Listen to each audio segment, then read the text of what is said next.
So we all know about Tata as this huge conglomeration, but we may not be so familiar with Tata Consultancy Services. So please tell us how you help other companies and your role there. Of course, definitely. So thank you so much for the invite. First of all, fantastic location and great to see everyone after the pandemic. So Tata, when we look at Tata, we're a huge conglomerate. We're in retail, we've got airlines, we own steel, we own Jaguar and Land Rover as well. British Salt and Tata Chemicals. We opened the first carbon capture utilization storage plant in the UK as well. Sustainability is the name of my game, so I head up our sustainability practice, connecting business and technology and bringing that together. IBM is one of our business partners as well, who help us basically build solutions for our clients. Look, sitting in a conglomerate, you learn from different sectors, and as Tata is a giant, we have different connections in different sectors, so we're constantly learning, especially on the subject of sustainability and ESG, etc. So I want to hear more about how you can make companies more sustainable with automation. But first, let's take a big overview. Right now, in this moment, of course, coming out of the pandemic and these workforce challenges and complexities with supply chain and everything, within Tata Consultancy, what is the biggest issue that companies are presenting to you? What's their biggest concern? So biggest concern at the moment, we're in economic headwinds. So we take a look at, we've got a third of the globally in recession, or going into a recession as well. We have the war in Ukraine. What does that mean for spending? What does that mean for problem statements such as, and I'm going to go back to my favorite subject of sustainability, right? And what is the technology spend that you want to use? But to address a business problem and a business solution, technology is the number one way to do that now. Yeah. You could go and hire masses of labor, right, to go and fix the issue. But how can we do that more smartly and more intelligently, especially when we have a supply-driven recession, especially in the UK, because of a lack of labor? So let me ask you for some specific examples of how you're using automation to help with ESG goals. And when you meet those ESG goals, it also helps your bottom line. You're saving money. Of course. So when we think about our clients that we interact with, they're thinking about ESG, environmental social governance. But what's the challenge for them in ESG? They're thinking about climate models, climate change. They're thinking about frameworks and disclosures. They're also thinking about sustainability concepts such as circular economy, renew, recycle, sustainable financing. That's a big theme for Bloomberg as well. Sustainability-linked loans, sustainability-linked bonds. The financing needs to be required there to do that. But you need to get the data. So how do you get the data? And when we think about the S and the G, and for purposes of this Bloomberg Forum today, we're talking about the workforce. So how do we measure mental health in a company for our clients? How do we measure employee retention, gender diversity? How do we look at gender equality at the board level? How do we look at that data in 10 years' time, in 15 years' time, and the impact, the valuation, the share price? So now, speaking of data and the importance of data, we have a question submitted by our audience for the last panel, but it also is very relevant here. How do you put the right controls and sensors in place to both collect good data, because we know we need good data to make good solutions, and to use that data responsibly? So I think that's where the whole concept of big data comes into this. AI, ML, NLP as well. And there are a variety of technologies out there that can be used. But, the big but. If we wanted to look at big data and we wanted to analyze a data process from, let's say, data on gender diversity or gender equality, well, your AI and that you go and run and the machine learning that takes place is going to look at, well, the composition of ethnic minorities was actually at a low point and slowly kept increasing. So do I just look at the code for AI and ML on a gender diversity based off the 90s, and then do I forwardate that? There might be some biasism in the code, right, that you're writing to do your AI and ML, right? How do you get there? How do you look at making sure that AI and ML stays clean to look at changing demographics? Because we know ethnic minority, especially in the UK, that proportion is increasing. So how do you streamline and how do you look in the future?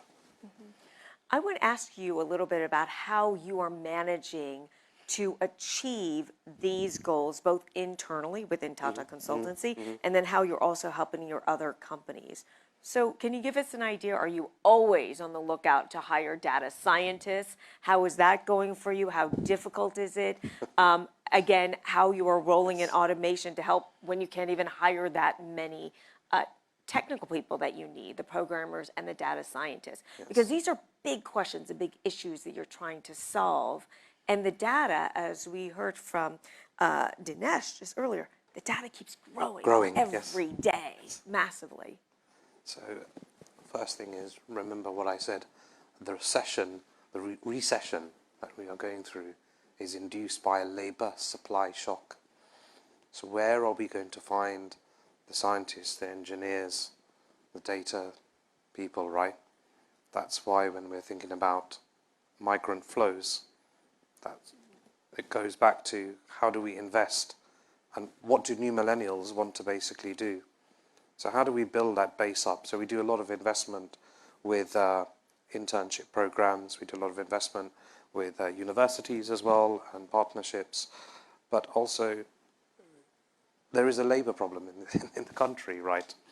How do we solve that? How do we train? Yeah. In the world. In the world, May I say, I think the developed markets, because of changing demographics, is a challenge. In emerging markets, you're going to find so many people who want to work for big corporate companies, right? So how do we bring that talent together globally, and how do we balance that as well?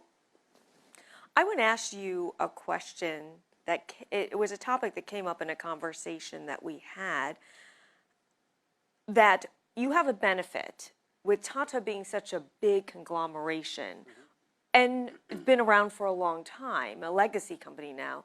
You have had the experience and the honor, perhaps, of learning a lot of mistakes over a lot of different industries over a long period of time.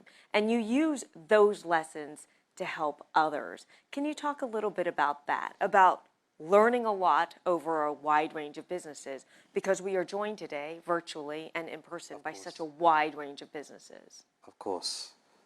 So as an ex-banker who used to be in financial services, I made mistakes. Everyone makes mistakes. It's natural to make mistakes as well. But how do you take the learning lessons? And finance is a pretty serious area as well. But we see clients as well, they embark on a journey. But we learn from our clients as well. We learn from the delivery that we do for them. So when you're embarking on that journey with a client, you can see some of the internal cultural issues, for example, or you can see the way they have structured themselves from a high cost versus low cost perspective. What's the proportion of, when we're talking about the future of how workforce is going to look, how is onshore versus offshore going to look? We're learning from that as well. How do we balance those key competencies and skill sets and those coders and big data people that we need, right? So we're always learning, and sector by sector as well. I encourage you to submit questions virtually, again, and also the people in the room by the QR code. So let's talk about those hiring challenges. There is no business that is spared from this.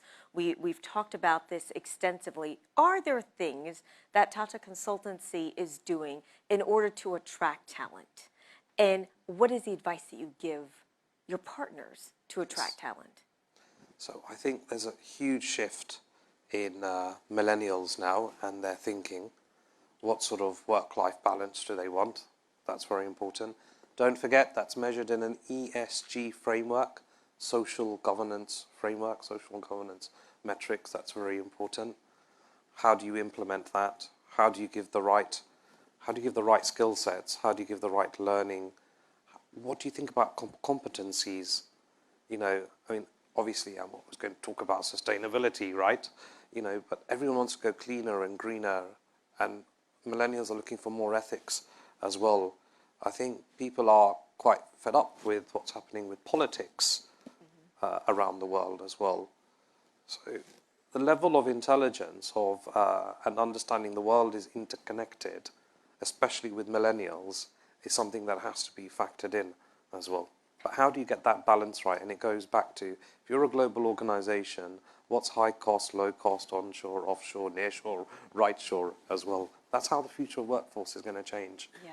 So once you attract the talent, then the next challenge is retaining them, keeping them in the workforce. We know that automation can help make jobs less tedious, and that helps. But are there other ways that you are using automation to help keep the talent that you've worked so hard to attract? So again, let's go back to the example of AI and ML and building the code and looking at the time series, going back and looking forward and trying to predict all of that, right? Well, you want to basically say to your colleagues, well, go and challenge the code that's being deployed using AI and ML. What's the inputs and what's the outputs? You need to keep on challenging employees, but you need to keep the job process orientation. People get sick and tired of doing process orientation. How do you value add, and how do you add value, especially for your clients as well? But remember, you know, with a client consulting relationship, navigating that as well can be challenging, you know. And we spend a lot of time with IBM, for example, showing to our clients that, look, is there a better way of doing this? And we like to give that challenge to people in my team and millennials in my team as well, you know, to keep them active, right? Speaking of a better way, or simply another way, we have a great question from the audience. Now we have the experience of working through the COVID era. We have found that all ranges of business were able to find new ways to achieve business continuity, even when the idea of it would seem impossible prior to the pandemic. So this question, has Tata considered a fully remote workforce? And again, with the lens that Tata is a complex business with a wide variety of businesses. Of course. So I can talk for TCS. I mean, we want everyone in the office 3 days a week, for example, because we have to think about, and I'm always going to bring in ESG and sustainability into this, the mental health of a person. And we saw a lot of loneliness, for example, over COVID, right? We felt people didn't feel part of a team. So how do you bring people back into the office, but give them that level of remote working that is allowed, that doesn't affect the client objectives? But remember, we've got to measure, and this is all very new, but mental health in a company, mental health of an employee, and what's that metric? And things like remote working is good, but can also be a bad. Yeah. So what's optimal, right, you know? So speaking of that, I think prior to the pandemic, though of course we're talking about COP27 going on right now, but a lot of companies are really starting to think about the E. You know, we've got to save our planet. Do you think the pandemic actually augmented the interest in the S and the G, those encompassing how are your employees doing? How mentally healthy are we? How happy are we with what we are doing? Yes. I say, why? Because we realized that which companies are treating their employees best, which management of which companies are investing time in looking after their employees. And we saw various examples, and I don't want to mention any companies here, you know, I might be belittling some of them, but there were some improper practices that were carried out. So if you want to, again, this is why I go back to ESG and measuring that. How do we measure that? What is best practice? And using social metrics and getting your HR function to help measure that value, mental health, etc., etc. Are there other lessons that were learned from the pandemic that you're seeing, perhaps not just internally, but across industries? What are the good lessons that we have learned? So I think the good lesson that we've learned is technology. I think everybody, whether you're a millennial, you're a baby boomer, Gen X, Gen Y, Gen Z, you know, all of these, probably some more alphabet coming along as well. Everyone learned to become digital. Everyone learned to adopt technology as well. Even my mum saying, how do I use Zoom? It's a Zoom, but I'd say Zoom. This is a Zoom, you know. So adaptation of technology was widespread, and that's been the great thing. Like, you would never think about, let's say, people working from home 3 days a week before the pandemic, right? You know. Yeah. So we are down to our last 4 minutes. So you help companies move faster. What is advice that you are giving to your partners to create a more tech-centric future, because that is our topic today, while also keeping those ESG goals front and center? Of course, of course. So how do we stay tech-centric, right? We can basically go and we can say to, let's say, a client, and we're doing some work in the front office, we're analysing their exposure of climate risk to different sectors.